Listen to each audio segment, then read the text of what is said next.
You ask Tiger to solve. This deals with linear equations with one unknown. The final result is n equals 12. Let's solve it step by step. Group all constants on the right side of the equation. Subtract 12 from both sides. Group like terms. Simplify the arithmetic.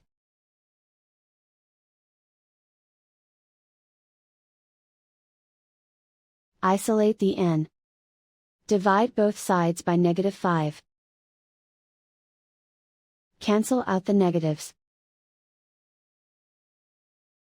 Simplify the fraction.